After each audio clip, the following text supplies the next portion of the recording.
இயேசு கிறிஸ்துவ நாமத்தினால் அழைக்கப்பட்ட சகோதர சகோதரிகள் அனைவருக்கும் மாலை வணக்கத்தை தெரிவித்துக் கொண்டு இன்றைக்கான காணொலிக்கு நம்ம போனாங்க. இன்றைக்கு நம்ம பார்க்க போகின்ற தலைப்பு என்னன்னு பார்த்தீங்கன்னாக்கா, சங்கீதம் 28ஆம் அதிகாரத்திலிருந்து 7 வாழ்க்கை பாடங்கள், 7 life lessons from Sam chapter 28 தொடர்ச்சியாக 27 அதிகாரத்தில் இருக்கின்ற பாடங்களை நம்ம பார்த்துட்டு வந்தோங்க. அந்த அடிப்படையில் இன்னைக்கு 28ஆம் அதிகாரத்தை நம்ம பார்க்கலாம்.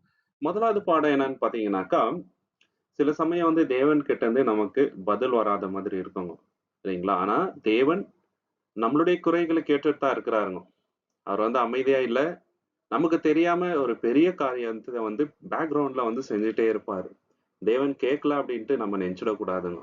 நம்மளுடைய கஷ்டங்கள அவர் அறிவார். கண்ணீர அறிவார். இல்லைங்களா? நம்மளோட காயங்கள வந்து அவர் அறிவார். எல்லாத்தையும் வந்து பார்த்துட்டு தான் இருக்கிறாருங்க. சங்கீதம் 28:1 சாம் சாப்டர் 28:1 என் கண்மலையாகிய கர்த்தாவே உம்மை நோக்கி கூப்பிடுகிறேன். நீர் கேளாதவர் போல் மௌனமாய் இருக்கிறதையும், நீர் மௌனமாய் இருந்தால் நான் குழியில் இறங்குறவராக ஒப்பாகுவேன். பாத்தீங்களா? நீங்க கேளாதவராக இருப்பது என்ன அப்படின்ட்டு. ஆனா பேக்ரவுண்ட்ல நம்ம பார்க்கும்போது தாவீத ரொம்ப பெரிய அரசராக்கிட்டாருங்க தேவன். ரொம்ப பெரிய போர் வீரராக ஆக்குனாரு. வேற எந்த ராஜாக்கும் இல்லாத மகிமை அவருக்கு கிடைச்சது. அவரை போல வந்து தேவனை நேசிச்சவங்க இல்லைங்க. இல்லைங்களா? அந்த லெவல்ல வந்து தேவன் என்ன பண்ணாரு, அவரை வந்து தேவன் உயர்த்தினாருங்க. தாவீது அதை வாழ்க்கையில உணர்ந்து பார்த்தார். இல்லைங்களா? ஜார்ஜ் மியூலர் அப்படின்ட்டு ஒரு ஊழியக்காரர் இருந்தாருங்க இங்கிலாந்துல. என்ன நடக்குதுன்னு பாத்தீங்கன்னா, இவர் வந்து நிறைய திக்கற்ற பிள்ளைங்களை வந்து காப்பாத்திட்டு வராருங்க ஆர்ஃபனேஜ் நடத்தி. இல்லைங்களா? அந்த ஆசிரமத்துக்கு நிறைய தடவை வந்து சாப்பாடு இல்லாத ஒரு சூழ்நிலை ஏற்பட்டு இருக்குதுங்க. ஆனாலும் விசுவாசத்தை மட்டும் இவர் இழக்கவே இல்லை. இவர் யார்கிட்டயே போய் டொனேஷன் கூட கேட்டது இல்லைங்க. அவருக்கு என்ன நம்பிக்கைனாக்கா, இது தேவனுடைய ஊழியம், தேவன் நிச்சயமாக வழி நடத்துவார் என்ற நம்பிக்கை அவருக்கு வந்து உறுதியா இருப்பதனால, தேவன் வந்து மிராக்குலஸ் வேல நிறைய தடவை என்ன பண்ணியிருக்கிறாருனாக்கா, அவங்களுக்கு ஹெல்ப் பண்ணியிருக்கிறாருங்க. அவங்க தேவைகளை வந்து சந்திச்சிருக்கிறாரு. அந்த பிள்ளைங்களோட தேவைகளை வந்து தேவன் வந்து சந்திச்சிருக்கிறாரு. ஒரு தடவை என்ன ஆகுதுனாக்கா, 1860வது வருஷத்துல ஒரு நாள் வந்து மார்னிங் பிரேக்ஃபாஸ்ட் சாப்பிட்றதுக்கு எல்லாரும் வந்திருக்கிறாங்க பசங்கெல்லாம். அப்போ அவங்க கிட்ட சாப்பாடு இல்லைங்க பசங்களுக்கு கொடுக்கறதுக்கு. அப்போ இவர் என்ன பண்றாருனாக்கா ஜெபம் பண்றாரு. அந்த ஜெபத்தை வந்து தேவன் கேட்கிறாருங்க. அமேசிங்கா தேவன் என்ன பண்றாருனாக்கா, அந்த வழியாக போயிட்டு இருந்த ஒரு பேக்கரை அனுப்புறாருங்க. அவர் என்ன பண்றாரு, அவங்க தேவையான பிரெட் வந்து கொடுக்குறாரு. அடுத்து வந்து பால் விற்கிறவங்க வராங்க. அவங்க வந்து என்ன பண்றாங்கனாக்கா, எல்லாருக்கும் தேவையான பாலை வந்து குடுத்துட்டு போறாருங்க. மியூலரோட வாழ்க்கை வந்து ரொம்ப பெரிய சாட்சி. எதற்குனாக்கா, நம்ம இடைவிடாமல் தேவன் இடத்துல ஜெபம் பண்ணணும். தேவன் மேல நம்பிக்கை வந்து நம்ம எப்போதுமே வைத்துட்டு இருக்கணும். குறைவுல கூட நாங்க தேவனை வந்து நம்ம மகிமைப்படுத்தணும். தேவனை விட்டு தூரம் போகக்கூடாது. தேவனை வந்து தூஷிக்க கூடாது. தேவன் மேல நம்பிக்கையா இருக்கணுங்க. அவர் மேல நாம நம்பிக்கை வைத்தா தேவன் நம்மள கை விடுறது இல்லைங்க. நம்மள வந்து உயர்த்துறாரு. அதைத்தான் வந்து இங்க நம்ம பாக்குறோம். ஸோ இதுல இருந்து நம்ம கற்றுக்கக்கூடிய பாடங்கள் என்னன்னு பாத்தீங்கன்னாக்கா, சில சமயம் ரொம்ப ஸ்ட்ராங்கான விசுவாசிகள் கூட என்னங்க தேவன் கிட்ட இருந்து பதில் வராது. இல்லைங்களா? தாவீதுக்கும் அந்த ஒரு சூழ்நிலை வந்துச்சு. இந்த சைலன்ஸ்ன்றது வந்து தேவன் நம்மள கை விட்டுட்டாரு அப்படின்ற ஒரு அர்த்தம் கிடையாது. தேவன் என்ன பண்றாருங்க, பெரிய காரியங்களை செஞ்சுட்டு இருக்கிறாருன்னு அர்த்தம். இயேசு கிறிஸ்துவ கூட தேவன் என்ன பண்ணாருங்க, ஒரு சிறிதான காலம் கைவிட்டாரு. காரணம், பெரிதான ஒரு ரட்சிப்பு இந்த உலகத்துக்கு அதன் மூலியமாக வந்ததுங்க. அதே போலதான் தேவனுடைய பிள்ளைகளை தேவன் சில காலம் வந்து விடுறாருனாக்கா, ஏதோ ஒரு பெரிதான ஒரு விஷயம் அதுல இருக்குதுன்ற அர்த்தங்க. இல்லைங்களா? அமேசிங்கான விஷயத்த தேவன் பேக்ரவுண்ட்ல செய்யறாருன்னு அர்த்தங்க. தாவீது நமக்கு என்ன கற்றுத்தராருனாக்கா, ஹானஸ்டா வந்து நம்ம ஜெபம் பண்ணணும். இல்லைங்களா? ஸ்ட்ராங்கா இருக்கிற மாதிரி நடிக்கிறதுல எந்த ஒரு இது இல்லைங்க. சில பேர் வந்து மனசீகரிதமா என்னங்க அவங்க ரொம்ப வீக்கா இருப்பாங்க. வெளியில மட்டும் ரொம்ப ஸ்ட்ராங்கா இருக்கிற மாதிரி ஒரு ப்ரீட்டன்ஸ் காட்டுவாங்க. அது ரொம்ப தவறுங்க. இல்லைங்களா? நம்மளோட ரிலேஷன்ஷிப் தேவன் கூட எப்படின்னு பாத்தீங்கன்னாக்கா, ரொம்ப ரொம்ப இமோஷனலான ஒரு ரிலேஷன்ஷிப், யதார்த்தமான ஒரு ரிலேஷன்ஷிப்புங்க. நம்ம கிட்ட இருக்கிற எல்லா விஷயத்தையும் தேவன் கிட்ட ஓப்பனா நம்ம வந்து சொல்லணும். வீக்னஸ் முக்கியமா. சோ இவரு வந்து அவருக்கு அந்த ஒரு மனசுல அந்த ஃபீலிங் வந்தபோது தேவன்கிட்ட அப்படியே வெளிப்படையா சொல்றாருங்க. "ஏன் தேவனே கேட்காம இருக்கிறீங்க?" அப்படின்ற மாதிரி. ஒரு அப்பாகிட்ட நம்ம எப்படி பேசுவோம், அதே போல பேசுறாரு. இல்லைங்களா? தேவன் வந்து அவரோட இதயத்த பார்க்கிறாருங்க. இல்லையா? விசுவாசம் வந்து எப்படி இருக்கணும்னாக்கா, தேவன் வந்து இம்மீடியட்டா ஆன்சர் குடுக்கலன்னா கூட நம்மளோட விசுவாசம் ஸ்ட்ராங்கா இருக்கணும். இல்லைங்களா? அழுவும்போது கூட தேவன் நிச்சயமாக நம்மளுக்கு ஒரு கிருபைய காட்டுவாரு. நம்மள வழிநடத்துவாரான்னு என்ன நம்மகிட்ட இருக்கணுங்க. அத வந்து பாடமா நம்ம கத்துக்கலாம். 2வது பாடம் என்னன்னு பார்த்தீங்கன்னாக்கா, ஆவிக்குரிய வாழ்க்கையில ரொம்ப ஆபத்தான விஷயம் என்னன்னு பார்த்தீங்கன்னாக்கா, சத்தியத்துல இருந்துட்டு தவறான வழியில வந்து போயிட்டு இருக்கிறதுக்கும். ஆனா மனசுல என்ன ஒரு யோசனைனாக்கா, நம்ம கரெக்ட்டா தான் இருக்கிறோம். சரியான வழியில தான் இருக்கிறோம்ன்ற ஒரு கன்விக்ஷன்ல வாழ்றது. இது ரொம்ப முட்டாள்தனமான விஷயம், டேஞ்சரான விஷயம். ஃபர்ஸ்ட் ஆஃப் ஆல் வந்து நம்மளோட வீக்னஸ் என்ன? எந்தெந்த விஷயங்கள் வந்து தேவனுக்கு விரோதமா நம்ம பண்ணிட்டு இருக்கிறோம் அப்படின்றது நமக்கு தெரியணும் ஃபர்ஸ்ட்டு. இல்லைங்களா? ஸோ ரொம்ப ரொம்ப நம்ம கவனமா இருக்கணுங்க இந்த விஷயத்துல. நெறைய பேர் வந்து சத்தியத்துல இருக்கிறோன்ட்டு நெனச்சுட்டு இருப்பாங்க. ஆனா அவங்களோட வாழ்க்கையோ அப்படி இருக்காது. மாய்மாலமான வாழ்க்கையா இருக்குங்க. அவங்களுக்கும் அந்த உணர்வு வராது. நான் கரெக்ட்டா தான் இருக்கேன். கரெக்ட்டா சர்ச்சுக்கு போறேன். கரெக்ட்டா வரேன். கரெக்ட்டா இது பண்றேன். எல்லாம் நெனச்சுட்டு இருப்பாங்க. ஆனா உள்ளுக்குள்ளேயோ தவறான காரியங்கள் இருக்குங்க. அது ஒரு பேட் ரிலேஷன்ஷிப்பா இருக்கலாம். இல்லைங்களா? யாருக்கும் தெரியாத இடனான ஒரு பாவமா இருக்கலாம். தவறான கசப்பான விஷயங்கள் இருக்கலாம். மத்தவங்க மேல காட்டுற அந்த ஒரு துரோகமா இருக்கலாம். இந்த மாரி சொல்லிட்டே போலாங்க. ஏமாத்துற விஷயமா இருக்கலாம். ஆனா அவங்களுக்குள்ள என்ன நெனச்சுட்டு இருப்பாங்க, கரெக்ட்டா தான் இருக்கோம் அப்படின்ற மாதிரி. இல்லைங்களா? அது ஒரு தவறான கண்ணோட்டங்க. சங்கீதம் 28:3ல தாவீது இப்படியாக சொல்றாரு. சாம் சாப்டர் 28:3ல துன்மார்க்கரோடும் அக்கிரமக்காரரோடும் என்னை வாரிக்கொள்ளாதேயும்.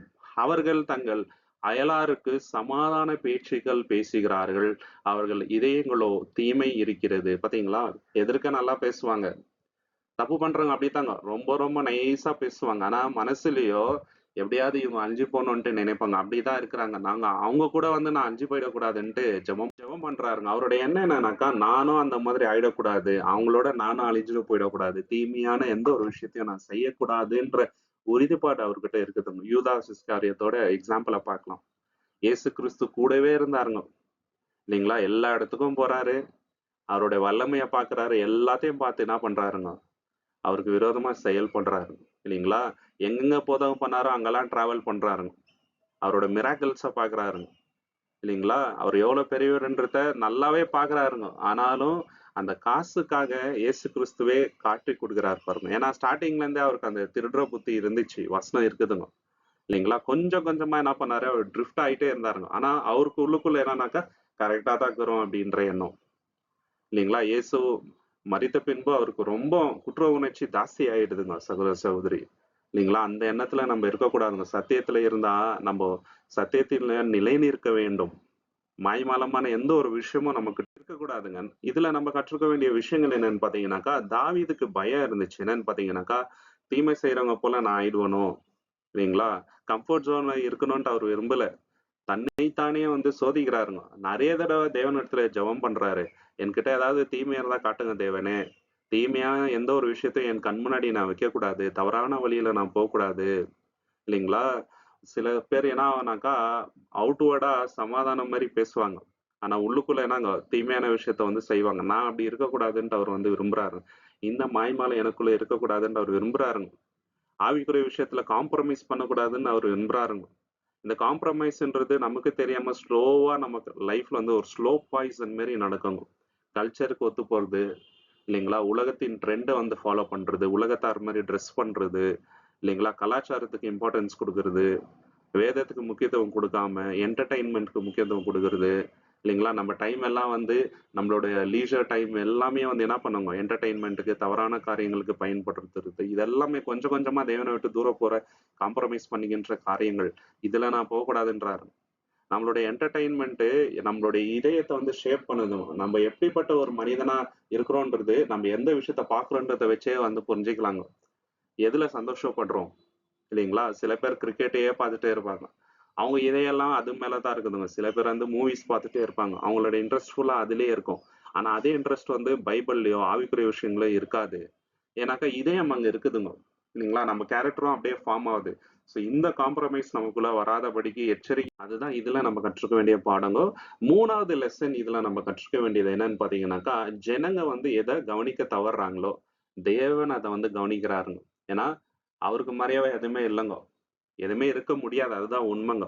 அதுக்கேற்ற கூலிய வந்து தேவன் நிச்சயமாக தருவார். சங்கீதம் 28ஆம் அதிகாரம் 5வது வசனம் சாம் சாப்டர் 28:5ல அவர்கள் கர்த்தருடைய செய்கைகளையும் அவருடைய கரத்தின் கிரியைகளையும் கவனியாதிருக்கிறபடியால் அவர் அவர்களை நிர்மூலமாக்குவார். அவர்களை கட்ட மாட்டார். பாத்தீங்களா? கர்த்தருடைய செய்ய ஜனங்க வந்து கவனிக்கிறதில்ல. அதனால தேவன் என்ன பண்ணுவார்? அவங்கள நிர்மூலமாக்குவார். சில சமயம் வந்து நமக்கு தோணும். சத்தியத்துல இல்லாதவங்க வந்து நல்லா இருக்கிறாங்களே! அவங்க நல்லா செழிப்பா இருக்கிறாங்களே! நம்ம வந்து உண்மையா இருந்து கூட நம்மளுக்கு அதுக்கேற்ற கூலி வர மாட்டேங்குதே, அப்ரிசியேஷன் வர மாட்டேங்குதே, யாரும் கவனிக்க மாட்டேன்றாங்களே அப்படின்ட்டு. அதற்காக நம்ம வந்து வாழக்கூடாதுங்க. தேவன ப்ளீஸ் பண்றதுக்காக வாழணும். தேவன் ஏற்ற கூலிய வந்து கரெக்ட்டான டைம்ல வந்து தருவாரு. இல்லீங்களா? இன்னைக்கு இல்லன்னா கூட நாளைக்கு அது நடக்கலாம். அதுக்காக வந்து உலகத்த வந்து ஒரு எக்ஸாம்பிளா எடுத்து நம்ம வந்து வாழக்கூடாதுங்க சகோதர, சகோதரி. சர் ஐசக் நியூட்டன் பத்தி நமக்கு நல்லாவே தெரியும். கிராவிடேஷன் பத்தி அவர் வந்து கண்டுபிடிக்கிறாரு. ஆழமா அத பத்தி ரிசர்ச் பண்ணி புவியீர்ப்ப பத்தி எழுதுறாருங்க. இவர பத்தி எல்லாரும் ரொம்ப பெருமையா பேசுவாங்க. ஆனா இவர்கிட்ட இருந்த ஒரு குணம் என்னன்னு பாத்தீங்கன்னாக்கா, ஜனங்க வந்து இவர சுத்தி இருந்தவங்க எல்லாருமே வந்து இவரு கண்டுபிடிச்ச விஷயத்த அமேசிங்கா பார்த்தாங்க. எவ்வளவு அமேசிங்கா இருக்குது எல்லாமே அப்படின்ட்டு. ஆனா இவரு எத பார்த்தாரு தெரியுங்களா? தேவனுடைய வல்லமைய பார்த்தாரு. தேவன் எவ்வளவு கிளியரா வந்து இதெல்லாம் உருவாக்கி இருக்கிறாரு. அவ்வளவு ஆர்கனைஸ்டா வந்து பண்ணியிருக்கிறாரு. அப்போ தேவனுடைய ஞானம் எவ்வளவு பெருசா இருக்கும். அவருடைய டிசைன் வந்து எவ்வளவு பெருசா இருக்கும். இதுல இருந்து தேவனுடைய ஞானத்தை வந்து நம்ம உணரலாம். இந்த நேச்சரை பார்க்கும்போது உணரலாம் அப்படின்னு சொல்லிட்டு அவர் ரொம்ப தெளிவா வந்து எழுதுறாருங்க. பைபிளையும் சயின்ஸை குறித்து ரொம்ப ஆழமா எழுதுறாருங்க. சோ நியூட்டன் நமக்கு எதை உணர்த்துறாரு அப்படின்னு பாத்தீங்கன்னாக்கா, ஞானமான ஜனங்கள் தேவனுடைய கைய வந்து எல்லாத்துலயும் பார்ப்பாங்க. அவருடைய கரத்தை வந்து பார்ப்பாங்க. ஆனா மூடர் அப்படி கிடையாதுங்க. இல்லைங்களா? சோ இந்த வந்து நம்ம உணரணுங்க சகோதர, சகோதரி. இதுல இருந்து நம்ம கற்றுக்க வேண்டிய பாடங்கள் என்னன்னு பாத்தீங்கன்னாக்கா, முதலாவது ஆவிக்குரிய விஷயத்துல நம்ம கண்ணு குருடாகி போறதுக்கு காரணம் என்னன்னு பாத்தீங்கன்னாக்கா, தேவனுடைய வல்லமைய வந்து அசட்டை பண்றதுங்க. தேவனுடைய வல்லமை எல்லாத்துலயும் இருக்குதுங்க. நேச்சர்ல இருக்குது. நம்ம பார்க்குற எல்லா விஷயத்திலயும் தேவனுடைய வல்லமைய வந்து நம்ம உணரலாம். அவருடைய கிருபைய வந்து உணரலாம். இத உணராம போனோம்னு வச்சுங்களேன், நிச்சயமாக ஆவிக்குரிய விஷயத்துல நம்ம பிளைண்டா போறோம். இன்னைக்கு பெரிய பெரிய சயின்டிஸ்ட்டுங்க இருக்கிறாங்க. ஆனா அவங்க கண்ணுங்க வந்து குருடா இருக்குதுங்க. தேவன் இருக்கிறாருன்றது உணராம இருக்கிறாங்க. ஆனா நம்ம அப்படி இல்லைங்க. இல்லைங்களா? சோ அவருடைய பிளெஸிங்ஸ வந்து நம்ம பார்க்கணுங்க. அது ரொம்ப ரொம்ப இம்பார்ட்டன்ட். எல்லா இடத்துலயும் அவரோட ஆசீர்வாதத்த வந்து நம்ம பார்க்கலாம். கிராட்டிட்யூட் ரொம்ப ரொம்ப இம்பார்ட்டன்ட். நம்மளுடைய இதயம் எப்படி இருக்கணும்னாக்கா, தேவனுக்கு நன்றி சொல்ற ஒரு இதயமா இருக்கணுங்க. இவ்வளவு அருமையான ஒரு இயற்கைய படைச்சு, நம்மள உருவாக்கி, அவரோட குமாரன குடுத்து, இவ்வளவு பெரிய ஆசீர்வாதத்த நம்மளுக்கு குடுத்திருக்கிறாரு அப்படின்னு சொல்லிட்டு, நம்ம எவ்வளவு அவருக்கு நன்றி சொன்னாலும் பத்தாதுங்க. இல்லைங்களா? நம்ம இதயம் வந்து கடினப்பட்டு போகக்கூடாதுங்க.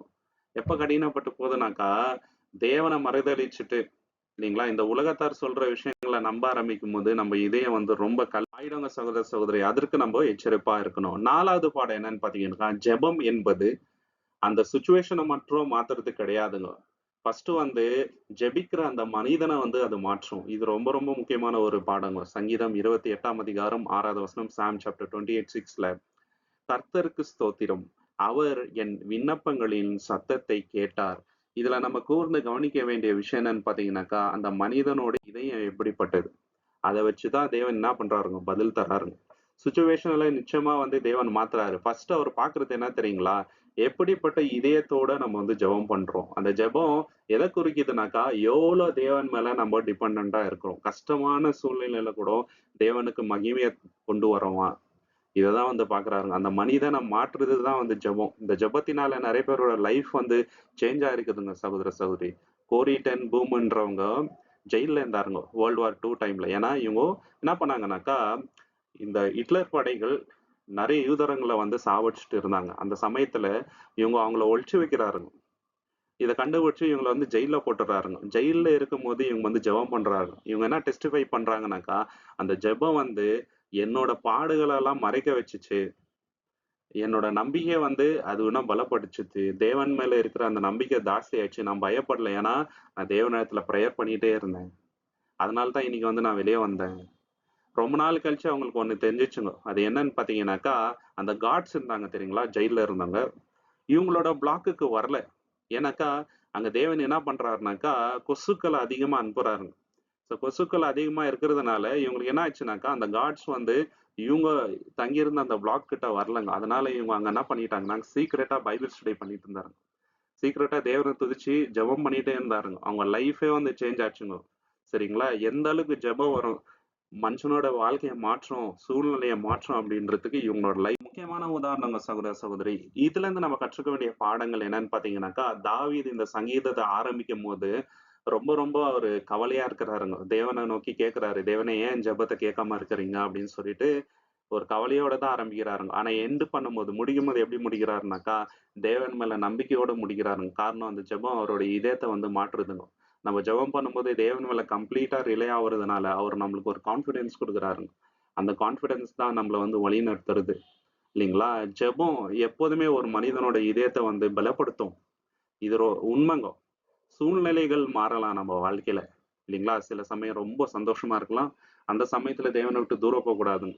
கஷ்டம் வரும்போது மட்டும் தேவன் கிட்ட போய் ப்ரே பண்ணக்கூடாது. எல்லா சமயத்திலும் தேவனை நோக்கி நம்ம வந்து ஜெபம் பண்ணணும். அப்போ நம்மளுடைய பெர்ஸ்பெக்டிவ் லைஃப்ல வந்து சேஞ்ச் ஆகும் இல்லைங்களா? ஒரு இதயம் வந்து தேவனை நோக்கி உண்மையாக ஜெபிக்கும் பொழுது ஹோப்லெஸ்ஸான சுச்சுவேஷன் வராதுங்க. எப்போதுமே நம்பிக்கையோட நம்ம வந்து இருப்போங்க இல்லைங்களா? நம்மளுக்கு புது வேலைனை வந்து தேவன் தருவாருங்க ஜெபிக்கும் போது. இது ரொம்ப ரொம்ப ரொம்ப இம்பார்ட்டன்ட்டுங்க. 5வது பாடம் என்னன்னு பாத்தீங்கன்னாக்கா, இந்த உலகத்துல யார் ரொம்ப ஸ்ட்ராங்கான பீப்புள் அப்படின்னா, தேவனை நம்பி அவருக்காக காத்திருந்து அவருக்காக உண்மையா இருக்கிறாங்க பாருங்க. அவங்க தான் வந்து ரொம்ப ஸ்ட்ராங்கஸ்ட் பீப்புள். தாவீதும் அப்படிப்பட்டவர் தான் இல்லைங்களா? அவர் கோலியாத்தை வீழ்த்தினதுக்கு காரணம் என்னன்னு பாத்தீங்கன்னாக்கா, தேவனை சார்ந்து அவர் வாழ்ந்தாருங்க. ரொம்ப பெரிய போர் வீரர் ஆனதுக்கு காரணம் என்னன்னு பாத்தீங்கன்னாக்கா, தேவனை சார்ந்து வாழ்ந்தாருங்க. சுற்றி இருக்கவங்க எல்லாருமே வந்து அவரை பார்த்து பயப்படுறாங்க. மத்த ராஜ்யத்துல இருக்கிறவங்களா காரணம் என்னன்னு பாத்தீங்கன்னாக்கா, தேவனை சார்ந்து அவர் வாழ்ந்ததுனால தாங்க. சங்கீதம் 28 7 சாம் சாப்டர் 28:7 கர்த்தர் என் பெலனும் என் கேடகமுமாயிருக்கின்றார். என் இருதயம் அவரை நம்பி இருந்தது. நான் சகாயம் பெற்றேன். ஆகையால் என் இருதயம் களி கூறுகிறது. என் பாட்டினால் அவரை துதிப்பேன். பாத்தீங்களா, அவர் என் கேடகம். நான் அவர்கிட்ட இருந்து சகாயம் பெற்றேன். என் இதயம் அவரையே நம்பி இருக்கிறது. என்ன மாதிரி வார்த்தை பாத்தீங்களா? எவ்வளவு பெரிய இன்ஸ்பிரேஷனல் கேரக்டருங்க தாவீது. ஹட்சன் டெய்லர் அப்படின்றவர் இருந்தாருங்க. சைனால போயிட்டு ஊழியம் பண்றாருங்க. 1865 வருஷத்துல போயிட்டு ஊழியம் பண்ண ஆரம்பிக்கிறாருங்க. ஏராளமான பிரச்சனைகள் அவருக்கு அங்க வருதுங்க. உடல்நல சரியில்லாம ஆகுது. ஃபைனான்சியல் ப்ராப்ளம் வருதுங்கோ. நிறைய பேர் வந்து அவரை சாவடிக்கணும்னு பாக்குறாருங்கோ. குடும்பத்துல நிறைய பேர் வந்து செத்து போயிட்டாங்க. அவர் வந்து சைனா கல்ச்சரை வந்து கத்துக்கிறாருங்க. ஸோ தட் ஜனங்களை வந்து இன்ஃப்ளூயன்ஸ் பண்ணலாம். சத்தியத்தை வந்து அவங்களுக்கு சொல்லி கொடுக்கலாம் அப்படின்ட்டு.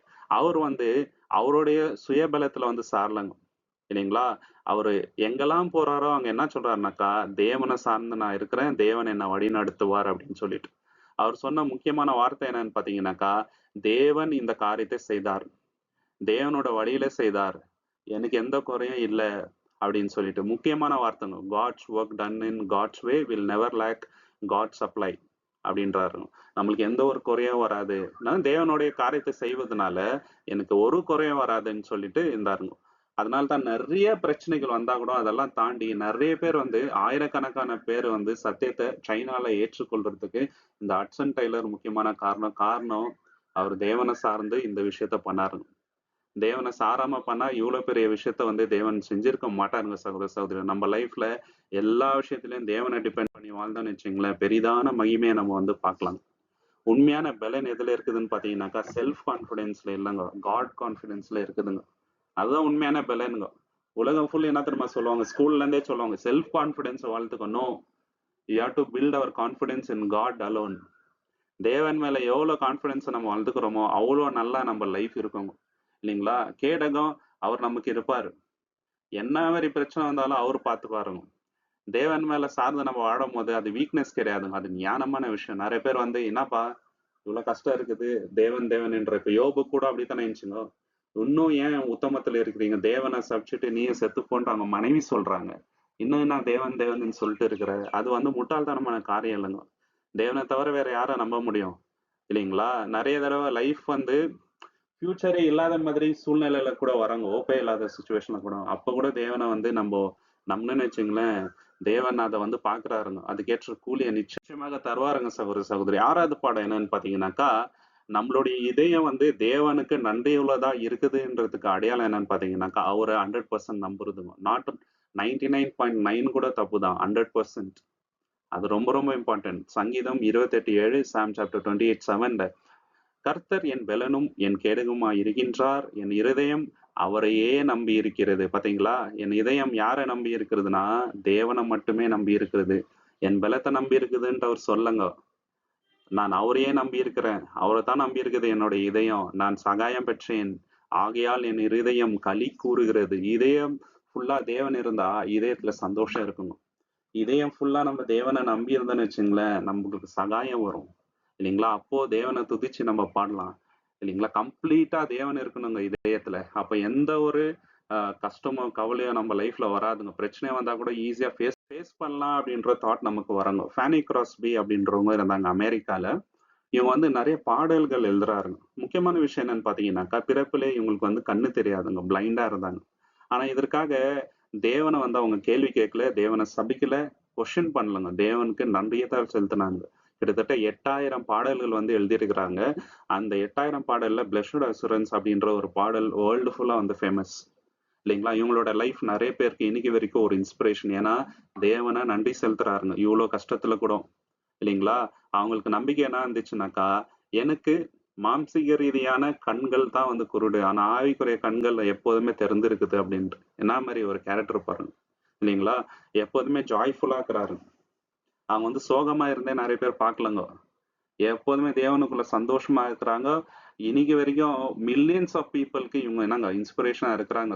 என்ன மாரி ஒரு கேரக்டர் பாருங்க சகோதர சகோதரி. இதிலிருந்து நம்ம கற்றுக்க வேண்டிய பாடங்கள் என்னன்னு பார்த்தீங்கன்னாக்கா, தேவன் மேல நம்ம நம்பிக்கை வைக்கும்போது முழு மனதாக ஆட்டோமேட்டிக்கா ஆராதனை வருங்க. வொர்ஷிப் வரும். இல்லைங்களா? நம்ம சோர்ந்து மாட்டோம். டிப்ரஷனுக்குள்ள மாட்டாங்க. ஸ்ட்ரெஸ் வராது. ஆட்டோமேட்டிக்கா ஆராதனை வருங்க. கம்ப்ளைண்ட் பண்றோன்ற எண்ணம் வராது. ஏன்னா கம்ப்ளைண்ட் பண்ணும்போது ப்ராப்ளம் ரொம்ப பெருசா தெரியுங்க. தேவனை துதிக்கும்போது, நன்றி செலுத்தும்போது அந்த ப்ராப்ளம் ரொம்ப சின்னதா தெரியும். தேவன் பெரியவரா தெரிவார். சந்தோஷம் நம்ம வாழ்க்கையில எப்படி பிறக்குது அப்படின்னு பார்த்தீங்கன்னாக்கா, தேவன் நமக்கு எவ்வளவு உண்மை உள்ளவரா இருக்கின்றார். நம்ம எவ்வளவு பாவம் செய்தாலும் தேவன் எப்படி நம்மள மன்னிக்கிறார். இதை யோசிக்கும் பொழுது சந்தோஷம் ஆட்டோமேட்டிக்கா நம்ம லைஃப்ல வருங்க. தேவன் அவ்வளோ நல்லவரா இருக்கிறாருங்க. அவரை ருசித்து பார்க்கும்போது நிச்சயமாக சந்தோஷம் வருது. நம்ம நன்றி செலுத்திட்டே இருக்கும்போது நம்மளுடைய ஆட்ல இருந்து கசப்பான விஷயம்லாம் அப்படியே வெளியே போயிடும்.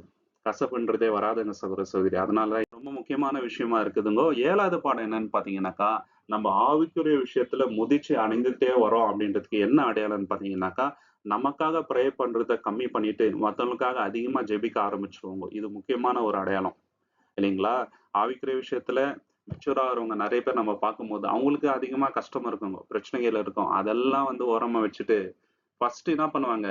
மத்தவங்களுக்கு வந்து பிரிஃபரன்ஸ் குடுப்பாங்க. அப்போஸ்தலனாகிய பவுல் அப்படிதாங்க இருந்தாரு. அவருக்கே ஏராளமான பிரச்சனைகள். ஆனா, தொடர்ந்து சபை இவருக்காக ஜெபம் பண்ணிட்டே இருந்தாருங்க. எல்லாரையும் பேர் சொல்லி வந்து ஜெபம் பண்றாரு. இதுதான் வந்து மெச்சூரிட்டியோட அடையாளங்க சகோதர சகோதரி. சங்கீதம் 28ஆம் அதிகாரம் 9ல சாம் சாப்டர் 28:9ல தாவீதும் இஸ்ரவேல் ஜனத்துக்காக ஊக்கமா ஜெபம் பண்றாரு பாருங்க. உமது ஜனத்தை ரட்சித்து, உமது சுதந்திரத்தை ஆசீர்வதியும். அவர்களை மேய்த்து, அவர்களை என்றென்றைக்கும் உயர்த்தி அருளும். பாத்தீங்களா? அவங்க ரட்சிங்க தேவனே அப்படின்ட்டு சொல்றாருங்க சகோதர சகோதரி. வில்லியம் வில்பர்ஃபோர்ஸ் அப்படின்றவர் லண்டன்ல இருந்தாருங்க. 18ஆம் நூற்றாண்டுல ஒரு சம்பவம் நடக்குதுங்க. வேர்ல்டு ஃபுல்லா இந்த ஸ்லேவ் ட்ரேடுன்றது பூம் ஆயிட்டு இருந்துச்சுங்க. பிரிட்டிஷ் பீப்பிள்னால. இவங்க எங்கெல்லாம் போறாங்களோ அங்கெல்லாம் வந்து அடிமையா பிச்சுக்குவாங்க. வாங்கி விக்கிறது காசுக்கு அடிமைய. லைஃப் லாங் வந்து அவங்கள அடிமையா யூஸ் பண்ணிக்கிறதுங்க. ரொம்ப வந்து அவங்கள டார்ச்சர் பண்றது, துஷ்பிரயோகம் பண்றது, இந்த மாரி நெறைய ஆயிட்டு இருந்துச்சு. இத பார்க்கும்போது அவருக்கு ரொம்ப கஷ்டம் ஆகுது. இவரும் ஒரு பிரிட்டிஷ் தாங்க. ஆனா விசுவாசியா இருந்ததுனால, நம்ப இப்படி பண்ணக்கூடாது அப்படின்னு சொல்லிட்டு, ரொம்ப இதற்காக போராட்டம் பண்றாருங்க. ஃபைட் பண்றாரு. சரிங்களா? கன்டினியூஸா அவருக்கு அப்போசிஷன் வந்துட்டே இருக்குது. பர்சனல் கெயின் எல்லாம் விட்டுறாருங்க. இதுல அவருக்கு எந்த ஆதாயமும் இல்லங்க. இழந்தது தான் ஜாஸ்தி. எதற்காக இவ்ளோ போராட்டம்ன்னு பார்த்தீங்கன்னாக்கா, மத்தவங்க வந்து ரட்சிப்பு அடையணும். அந்த ஃப்ரீடம் அவங்களுக்கு வரணும் அப்படின்னு சொல்லிட்டு. எல்லா போராட்டத்தையும் தாண்டி 1833வது வருஷம் பில் பாஸ் பண்றாரு. ஸ்லேவ் ட்ரேட் வந்து அபாலிஷன் ஆயிடுச்சு அப்படின்னு சொல்லிட்டு ஒரு ஆக்ட் வந்து பண்றாங்க. ஸோ அவரோட டெத்துக்கு அப்புறம் வந்து வருதுங்க இது. அவர் உயிரோட இருக்கும்போது வரல. அவர் ரொம்ப போராட்டம் பண்ணாரு இதற்காக. அவர் செத்துட்டக்கு அப்புறம் இந்த ஒரு விஷயம் நடக்குதுங்க. இதுக்கு காரணம் என்னன்னு பார்த்தீங்கன்னாக்கா, மத்தவங்க நல்லா இருக்கணும்ன்ட்டு அவரு நெனச்ச அந்த உயர்ந்த உள்ளம் தாங்க. ஸோ, ஆவிக்குரிய விஷயத்துல நம்ம வளர்றவங்களா இருக்கிறதுனால, மத்தவங்க நல்லா இருக்கணும். நம்மளோட பிரிஃபரன்ஸ விட மத்தவங்களோட பிரிஃபரன்ஸ தான் நம்ம வந்து அதிகமா மதிக்கணுங்க. இல்லைங்களா? தாவீது அப்படித்தான் இருந்தாரு. இயேசு கிறிஸ்து அப்படித்தான் இருந்தாரு. இன்னும் எக்ஸாம்பிள் வந்து நம்ம சொல்லிட்டே போலாங்க. இல்லைங்களா? இதுதான் வந்து கிறிஸ்துவின் குணம். சகோதர, சகோதரி இதுல நம்ம கற்றுக்க வேண்டிய பாடங்கள் என்னன்னு பார்த்தீங்கன்னாக்கா, தாவீது அவருடைய ஜெபத்த எப்படி முடிக்கிறாரு அப்படின்னா, மத்தவங்களுக்காக ஜெபம் பண்ணி முடிக்கிறாருங்க. வெறும் அவர பத்தி மட்டும் அவர் வந்து ஜெபிக்கல. ஆக்சுவலா பார்க்கும்போது மத்தவங்களுக்காக தான் அதிகமா அவர் வந்து ஜெபிக்கிறாருங்க. அவங்க நல்லா இருக்கணும். அவரோட நலன வந்து சைடுல வச்சுட்டாருங்க. அவரோட பாதுகாப்புக்கு அதிகமா அவர் வந்து கேட்காம, ஜனங்க நல்லா இருக்கணும். ஒரு நல்ல ராஜா, அவர் ராஜ்யத்துல இருக்கிற ஜனங்களுக்கு தான் அதிகமா திங்க் பண்ணுவாருங்க. அவங்க நல்லா இருக்கணும். நம்ப இதானா கூட, அவங்க நல்லா இருக்கணும்னு தான் யோசிப்பாங்க. இது எத குறிக்குதுன்னா, ஆவிக்குரிய விஷயத்துல எவ்வளோ அவர் வந்து வளர்ந்திருக்கிறாரு அப்படின்றத வந்து குறிக்குதுங்க. இது ஒரு நல்ல மேய்ப்பனின் குணம், ஒரு இதயம். இல்லைங்களா? இயேசு கிறிஸ்துகிட்ட இதே இதயம் இருந்துச்சுங்க. தாவீதுகிட்டயே இருந்துச்சு. இன்னொரு இடத்துல நம்ம பார்க்கும்போது, ஆடுகளுக்காக என்ன பண்றாருங்க, ஒரு கரடிய போய் அடிக்கிறாரு, ஒரு சிங்கத்த போய் அடிக்கிறாருங்க. ஆடுங்களுக்காக யாராவது போய் அவங்க உயிர வந்து பணய வைப்பாங்களா? ஆனா தாவீது அப்படி பண்ணாருங்க. இல்லைங்களா? வில்லியம் வில்பர்ஃபோர்ஸ் பத்தி நம்ம பார்த்தோம். அவரும் அதே மாரி பண்ணாரு. ஒரு கிறிஸ்தவன் இப்படித்தாங்க இருக்கணும். தேவன் தாமே இந்த வசனங்களை ஆசீர்வதிப்பாராக. உங்களுக்கு இந்த காணொளி பிடிச்சிருந்தா லைக் பண்ணுங்க, ஷேர் பண்ணுங்க, சப்ஸ்கிரைப் பண்ணுங்க. தேவனுடைய சித்தம் இருந்தால் கூடிய சீக்கிரம் இன்னொரு காணொளியில நம்ம எல்லோருமே சந்திக்கலாம். தேவனோட நாமத்துக்கு என்றென்றைக்குமே மகிமை உண்டாவதாக. Thank you so much. Amen.